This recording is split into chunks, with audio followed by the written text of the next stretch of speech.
The Business Advisory Committee has recommended to allot 6 hours for this important registration. Though in the other house, it was discussed less than this time. But Rajya Sabha, being Council of States, after taking into consideration the session, this time has been fixed. And it's a very important registration. We are all elders. You have got every right, if there is concern in your heart or in your mind about your state, you have got every right to express it through a system. So please follow the timings that has been allocated. Every party is given time as per the allocation of their membership in the House. 1 minute this way, that way, that's a big issue.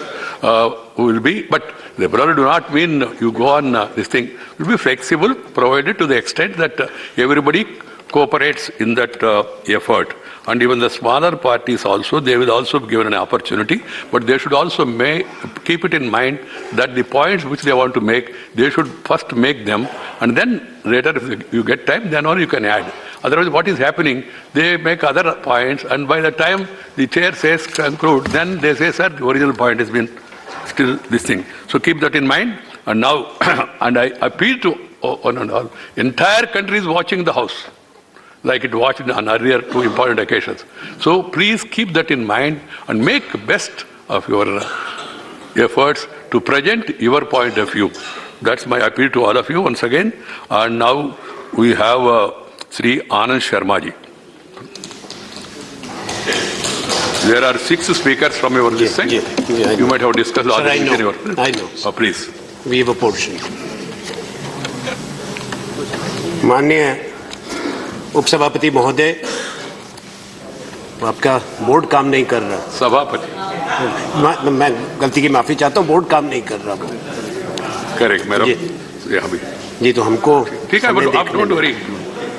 माननीय सभापति महोदय, मैं क्षमा चाहता हूँ, पहले संबोधन में बोर्ड की तरफ देख रहा था, भाग गया।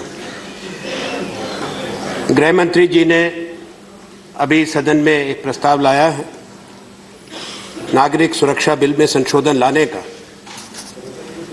पिछले कुछ साल से इसकी चर्चा रही है। 2016 में भी एक बिल लाया गया था। उस बिल में और इस बिल में काफी अंतर है। सरकार के पक्ष का मैंने गृह मंत्री जी को सुना, दूसरे सदन में भी ये कथन है कि सबसे बातचीत हो चुकी है, इसकी जांच परख हो चुकी है। मैं इससे सहमत नहीं हूं, ना मेरा दल, क्योंकि जो परिवर्तन हुए हैं उसकी स्क्रूटनी होना जरूरी है। आपने कहा यह ऐतिहासिक बिल है, पर इतिहास इसको किस दृष्टि से देखेगा वो वक्त बताएगा। अगर बदलाव लाए थे आपने, बेहतर होता। प्रजातंत्र की ये रिवायत है, इसको दोबारा दिखवाते। जल्दबाजी क्यों?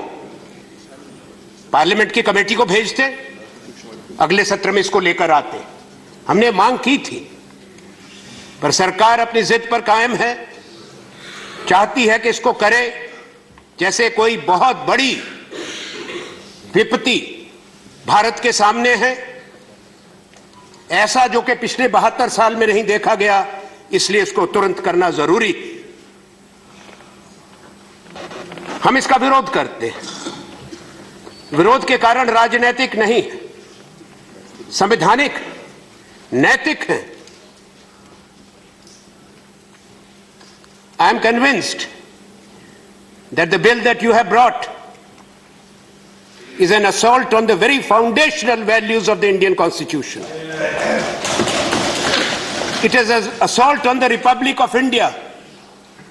It hurts the soul of India.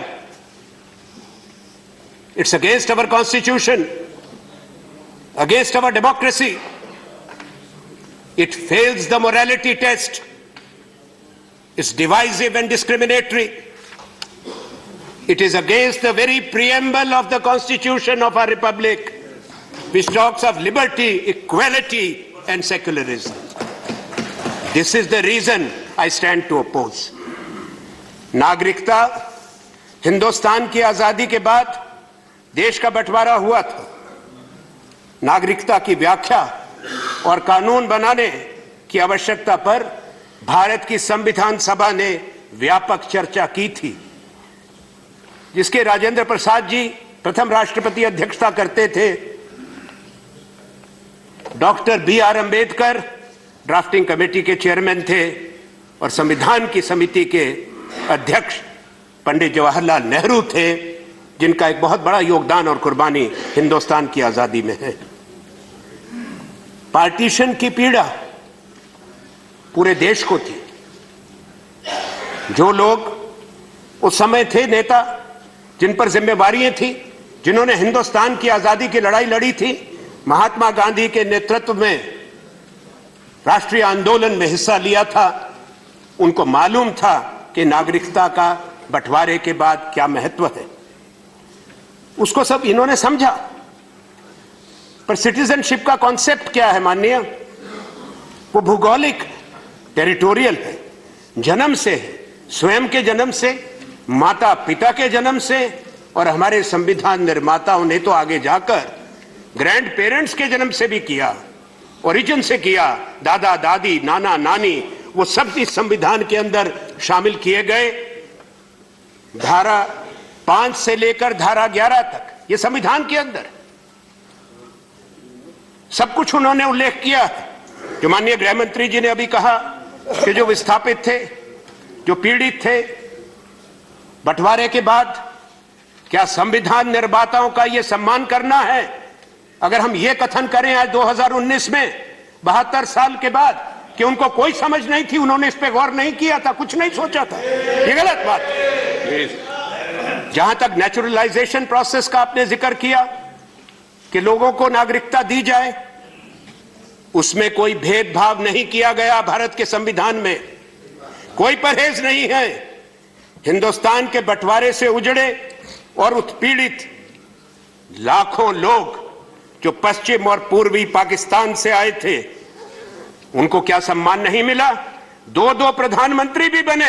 एक डॉक्टर मनमोहन सिंह जी यहां बैठे, एक IK गुजराल भी थे। हमको मालूम, परिवार टूटे थे, रक्तपात और नरसंहार हुआ था। गृह मंत्री जी, उनको न्याय दिलाना, बराबरी का अधिकार और समान अधिकार, यह प्रतिबद्धता भारत देश की थी। देश के संविधान निर्माताओं ने सुनिश्चित किया था। मैंने बताया, स्पष्ट प्रावधान जो आप लेकर आए हैं, कोई नई बात नहीं। आर्टिकल 6 में लिखा है, मेरे बाद मेरे और साथी भी बोलेंगे, जो अच्छे कानून के अधिवक्ता हैं वो इसका उल्लेख करेंगे कि संविधान में, मुख्य सिटीजनशिप एक्ट में नहीं, संविधान में इसका प्रावधान किया गया है। जहां तक सिटीजनशिप एक्ट की बात है, 1955 में आया, उसके बाद इसमें 9 बार बदलाव भी हुआ, संशोधन हुआ, पर मूलभूत जो हमारा संविधान है उसमें कोई किसी संशोधन से कोई परिवर्तन या कोई टकराव किसी संशोधन में कभी नहीं हुआ। आपने माननीय गृह मंत्री जी, इतिहास बड़ा महत्व रखता है। मेरा कर्तव्य बनता है सदन में उसको रखूं, क्योंकि आपने दूसरे सदन में माननीय हिंदुस्तान के बंटवारे का जिक्र किया और बंटवारे का दोष उन लोगों पर लगाया, भारतीय राष्ट्रीय कांग्रेस पर और उन नेताओं पर, जिन्होंने अंग्रेजों की जेलों में बरसों गुजारे, कुर्बानियां दी और हिंदुस्तान की आजादी के लिए संघर्ष किया। यह न्यायोचित नहीं। मैं आपसे आग्रह करता हूं, राजनीति अगर आप कहते नहीं होनी चाहिए, तो यह राजनीति भी बंद होनी चाहिए। वो महात्मा गांधी के नेतृत्व में था, उसमें सरदार पटेल, सुभाष चंद्र बोस, मौलाना आजाद, सब लोग शामिल थे। उनके स्वतंत्रता सेनानियों के संघर्ष को आपको उनके मत से, विचारधारा से कोई भी परहेज हो, पर इतिहास में वो अंकित है, उससे इनकार नहीं किया जा सकता। अगर वैसा करती है आज की सरकार, मैं कहूंगा उसको नकारना अन्याय होगा, इतिहास का अपमान होगा। इतिहास को बदला नहीं जा सकता। दुनिया में बहुत यह कोशिश हुई, कई सरकारें, कई शासक नया इतिहास लिखा है, पर वो लिख नहीं पाए, क्योंकि कोई भी जीवन में मनुष्य के जीवन का यही है, यही राजनीति और यही सच्चाई प्रजातंत्र की है। कभी ना कभी जब परिवर्तन होते हैं, सच्चाई और इतिहास अपने आप को पुनः प्रचंड रूप में प्रकट करती है। एक नजरिया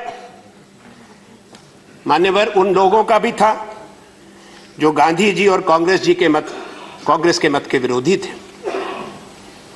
उसमें मुस्लिम लीग थी, जिन्ना उसके नेता थे, हिंदू महासभा थी, विनायक सावरकर उनके नेता थे। टू नेशन थ्योरी जो बंटवारे की है वो कांग्रेस ने नहीं लाई मान्यवर। 1937 में अहमदाबाद में हिंदू महासभा ने प्रस्ताव पारित किया था, उसकी अध्यक्षता सावरकर जी ने की थी। 1938 में, एक साल के बाद, मुस्लिम लीग का अधिवेशन हुआ, उसमें partition of India resolution adopt किया गया और इसमें जी फजलुल हक ने मूव किया, जो बाद में इनके साथी भी बने, बंगाल में जो मुख्यमंत्री बने और पाकिस्तान के प्रधानमंत्री बने जाकर। उसके बाद अंग्रेजों की भूमिका की आप क्यों नहीं माननीय चर्चा करते? लड़ाई तो अंग्रेजी हुकूमत के खिलाफ थी। What was the role of the British? They gave veto power to the Muslim League and Jinnah after 1938.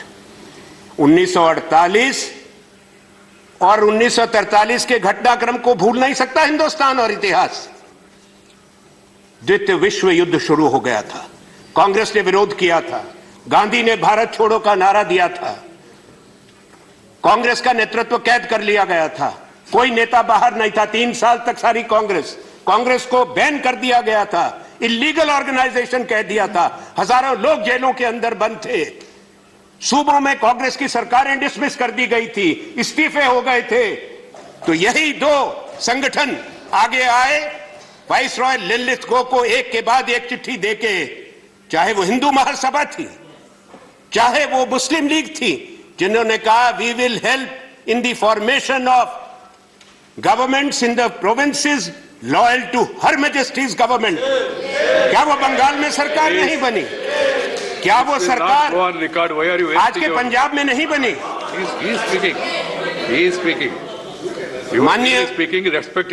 मान्य क्यों जिक्र नहीं आया कि हिंदुस्तान का बंटवारा इंडिपेंडेंस ऑफ इंडिया एक्ट जो house of Commons British parliament ने पास किया था उसके कारण हुआ? कांग्रेस को भी दोष देना गलत। आपको इतिहास अगर कोई नए लिखने का किसी को प्रोजेक्ट दिया है, कृपा करके ऐसा न्याय मत करिए, मेरा आपसे आग्रह रहेगा ये। पर एक चीज जरूर है, 1943 में औपचारिक रूप से घोषणा कर दी गई सावरकर जी ने, और मैं सारी ये बातें जो कह रहा हूं ऑथेंटिकेट करके सभा पटल पर रखूंगा ताकि भविष्य में याद रहे सच्चाई का। उन्होंने कहा, I have no problems with mister Jinnah's proposal for a two nation theory on record. महाराज माननीय, बाद में आज के परिप्रेक्ष्य में कहूं, जो 9 संशोधन आए 9 बार सिटीजनशिप एक्ट में, महत्वपूर्ण कई थे, मैं किसी को नगण्य नहीं मानता। नागरिकता दी गई, गोवा आजाद हुआ, दमन दीव आजाद हुए, पौंडीचेरी आजाद हुआ, वहां के जो नागरिक थे उनको नागरिकता दी गई। उसके बाद अफ्रीका में, कीनिया में, युगांडा में तकलीफ आई भारतीय मूल के लोगों को, सिलोन में आई, श्रीलंका में, वहां से उनको निकाल दिया गया। भारत सरकार ने आवाज उठाई, अंग्रेजी हुकूमत से बात करी, जो लोग यूके में जाके रहना चाहते थे, जो उनको वहां की नागरिकता मिली, और जो हिंदुस्तान वापस आना चाहते थे, जिसमें से माननीय गृह मंत्री जी बहुत आपके गुजरात में भी हैं जो कीनिया से आए हैं, बहुत हैं जो युगांडा से आए हैं, उनको सम्मान भी मिला, अधिकार भी मिला, नागरिकता भी मिली, जमीन भी मिली, कारोबार भी है। तो ये कहना कि 72 साल में वो करोड़ों करोड़ों लोग उजड़े उत्पीड़ित रहे और किसी सरकार ने कुछ सोचा नहीं। आप इसको लाने से पहले सोचते, सब सरकारें हमारी तो गलत रही। माननीयवर 6 साल श्री अटल बिहारी वाजपेयी भी थे देश के प्रधानमंत्री, कृपा कर 3 बार बने, एडवाणी जी प्रधानमंत्री रहे, इसी सदन में इस पे चर्चा हुई है, आप उसका उल्लेख भी करेंगे। मैं ये बात कहना चाहता हूं कि जब भी संशोधन हुए, जब भी नागरिकता दी गई, भारत की सरकार और संसद ने धर्म को कभी आधार नहीं बनाया नागरिकता का, कभी भी। इसलिए हमने कहा यह हमारे मूलभूत सिद्धांतों से टकराता है। Article 14 which guarantees equality before law and equal protection of laws. Article 15 which prohibits any discrimination on religion, color, caste or creed. Given the time constraints, I am not reading it, I am just referring to these articles. Therefore, this bill of yours fails the constitutionality test. Bharat ने refugees को, शरणार्थियों को सदैव शरण दी। दुनिया के उत्पीड़ित लोग जो हिंसा के शिकार थे, जिनका तिरस्कार हुआ, अपमान हुआ, भारत ने सदियों से उनको शरण दी, चाहे वो यहूदी थे, पारसी थे, ईसाई थे। मैं कहूं मान्यवर, आवश्यक समझता हूं एक तारीख का जिक्र करना, 11 सितंबर का 9/11 दुनिया में आज कही जाती है, उसको अमेरिका पे जो हमला हुआ था उससे याद करके। पर पिछले 126 बरस में 4 घटनाएं हुई हैं। 9 सितंबर को 9/11, एक तो अमेरिका का हमला हुआ, मैंने बताया। एक 1973 में हुई थी, यह भी दुखद थी, जब चिली में सेल्वेडर एलेंडे को मार दिया गया था। 10,000 लोग कत्ल कर दिए गए थे मिलिट्री coup में। तीसरा जो अच्छा था, महात्मा गांधी का सत्याग्रह, वो भी 9 सितंबर 1906 को जोहानिसबर्ग साउथ अफ्रीका से शुरू हुआ था, जिससे हिंदुस्तान बाद में आजाद हुआ। पर जिस 9 सितंबर का मैं जिक्र कर रहा हूं, वो है 9/11 1893, स्वामी विवेकानंदा। आप स्वामी विवेकानंदा जी को मानते हैं, हम सब मानते हैं। पूरे देश को उन पर गर्व है जो उन्होंने कहा। हम हृदय से उनका सम्मान करते हैं। अधिकांश भारत के लोग, चाहे वो हिंदू हैं या किसी भी धर्म के हैं, स्वामी विवेकानंद को दुनिया मानती है। शिकागो जाएं, वहां के सिटी हॉल की हर सीढ़ी पर एक एक पंक्ति उनके उस भाषण की लिखी है जो वर्ल्ड रिलीजन कॉन्फ्रेंस में उन्होंने दिया था। और क्या लिखा था? I am proud to belong to a nation which has sheltered the persecuted and the refugees of all religions and all nations of the earth. I am proud to tell you that we have gathered in our bosom the purest remnant of the Israelites who came to southern India and took refuge with us in the very year in which their holy temple was shattered to pieces by Roman tyranny. I am proud to belong to a religion which has sheltered and is still fostering the remnants of the grand Zoroastrian nation. Unquote. I will not read beyond, but he has talked of religion, no discrimination ever by India. तो जिस देश ने ये कहा, आपकी क्या प्राथमिकता होनी चाहिए? हमने संयुक्त राष्ट्र संघ में ह्यूमन राइट कन्वेंशन को हमने उसको तो रेटिफाई किया। ह्यूमन राइट काउंसिल में भी हम हिस्सा लेते हैं। मानव अधिकार की बात है, मानवता की बात है। आपने परसिक्यूटेड माइनॉरिटीज की मान्यवर बात की है। आपके बिल में उसका उल्लेख नहीं है, जिसका लिए सुखेंदु शेखर रॉय जी कह चुके हैं, उसको मैं दोहराऊंगा नहीं। अगर आपने वाकई उसके लिए लाया तो बिल में क्यों नहीं जिक्र, उसकी व्याख्या क्यों नहीं है? अगर आपको इतनी चिंता है रेफ्यूजीज पर कानून क्यों नहीं है? उसको भी बनाइए देश के अंदर।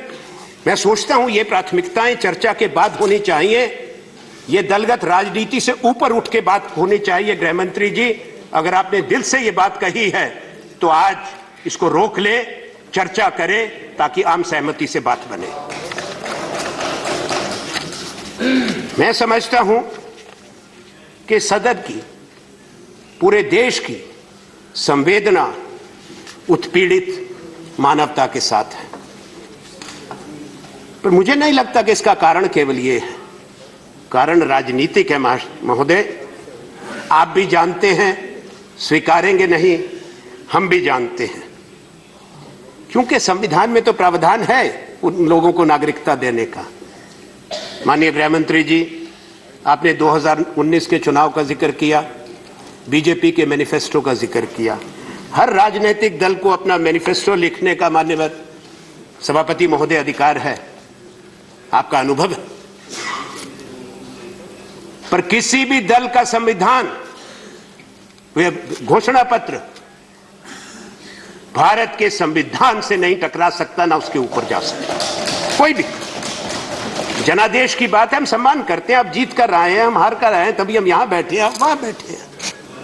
ये तो आपको बधाई कई बार दी, पर संविधान की शपथ आपने भी ली है, माननीय प्रधानमंत्री ने भी ली है, हम सब ने भी ली है।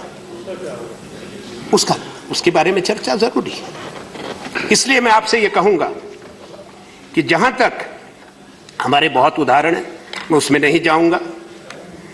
आपने कहा कि हमने सब समाधान कर दिया, कुछ नहीं किया। प्रावधान जैसा मैंने कहा आर्टिकल 6 में भी है, सिटीजनशिप एक्ट में भी है, रजिस्ट्रेशन से सिटीजनशिप का भी है, नेचुरलाइजेशन से भी है। आपने शेड्यूल 3 में समय घटा के 11 साल से 7 साल किया है, ये आपके बिल कहता है, मैं नहीं कहता। तो एकदम से मिल जाएगा ऐसा कुछ नहीं हुआ। आप बताएं अपने उत्तर में कितने लाखों करोड़ लोग आवेदन पत्र दिए हैं। मैं दो बात कहना बहुत ही जरूरी समझता हूं कि आपने कहा दूसरे सदन में कि अब एनआरसी पूरे देश में लाएंगे, ये असली बात है। असम का क्या अनुभव है? मेरे साथी बोलेंगे असम के। असम जल रहा है, आपको बोलना पड़ा, वो उत्पीड़ित लोग नहीं है।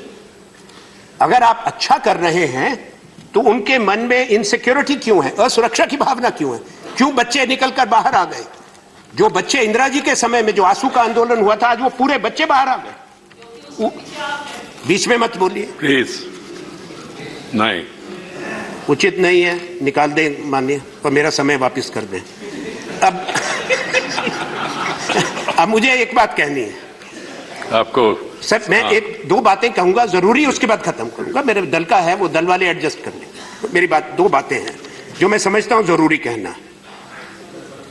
पहले तो ये है कि जो आप एनआरसी ला रहे हैं, माननीय गृह मंत्री जी, डिटेंशन सेंटर पर मैंने इतवार को बीबीसी में एक डॉक्यूमेंट्री देखी। मैं चाहता हूं कि गृह मंत्री जी सर्वदलीय एक वहां पे डेलीगेशन लेके जाएं, हालात देखें कि क्या इंसानों के रहने की जगह है। शर्म आती है हिंदुस्तान को, 21वीं सदी के अंदर हमने इस तरह से लोगों को रखा है। माओं को बच्चों से दूर, बच्चों को माओं से दूर, कोई सुविधा नहीं। 600 लोग 5 कमरे में, 5 नल के। इनकार करें इससे कि यह वास्तविकता नहीं है। और जो पूरे देश की एनआरसी की आप बात कह रहे हैं, असुरक्षा की भावना है महोदय, इसलिए है क्योंकि कहा जाता है, आप उसकी पुष्टि करें या इनकार करें, कि देश के कई राज्यों के अंदर जगह ले ली गई है, डिटेंशन सेंटर बन रहे हैं। जब एनआरसी बनेगी, क्या पूरे भारत में डिटेंशन सेंटर बनेंगे जो पिछले शताब्दी की याद दिलाएंगे कंसंट्रेशन कैंप्स की जो यूरोप में होते थे? एक अन्याय होगा इस देश में, यह अन्याय होगा। केवल महात्मा गांधी और सरदार पटेल का नाम लेना संभव नहीं। मुझे नहीं पता कि जीवन में क्या होता है। सुना है कि हमारे धर्म में पुनर्जन्म को मानते हैं, पर बुजुर्ग कभी मिलते हैं? अगर सरदार पटेल आपके प्रधानमंत्री जी को मिल लिए तो बहुत नाराज होंगे, ये मैं कह सकता हूं। गांधी जी तो दुखी होंगे ही कि मेरे 150 साल मना रहे हो और ऐसा करते हो। गांधी जी केवल उनका चश्मा विज्ञापन के लिए नहीं और उनका नाम नहीं, मेरा आग्रह है, उनके चश्मे से हिंदुस्तान को देखो, समाज को देखो, मानवता को देखो। आपका कैब उससे टकराता है। मैं अपनी बात को खत्म करता हूं सिर्फ गांधी जी को ही कह के। जैसा मैंने कहा सभापति महोदय, मैं जरूरी समझता हूं इसको कहना। महात्मा गांधी ने कहा था, I do not want my house to be walled in on all sides and my windows to be stuffed. I want the culture of all lands to be blown about my house as freely as possible, but I refuse to be blown off my feet by any. Unquote. Hindi में अंत में, मैं नहीं चाहता कि मेरे घर के चारों तरफ दीवारें बनी हों और खिड़कियां बंद हों। मैं चाहता हूं कि सभी देशों की संस्कृतियां मेरे देश में यथासंभव मुक्त रूप से आए, परंतु मेरी संस्कृति भी अक्षुण्ण रहे। इनका सम्मान करें। मैं आपका धन्यवाद देता हूं। गृह मंत्री जी गौर करें। आग्रह यही है, जल्दबाजी ना हो। कोई ऐसा वजह नहीं है कि आप इसको राजहट को छोड़ें, इसको कमेटी को भेजें, सबसे बात करें, ताकि देश में जो भावना है केवल शब्दों से नहीं, आपके एक्शन से खत्म होंगी। जो हमारे बच्चे सड़कों पर हैं, लोग परेशान हैं। धन्यवाद। जय हिंद, जय Hind. Thank you, Anand Sharma ji. You have taken 24 minutes because you said the party will take care, so it will be taken care. Sri Jagat, I can understand smaller parties getting little extra time, 1 minute, 2 minutes. I will accommodate. But the bigger parties,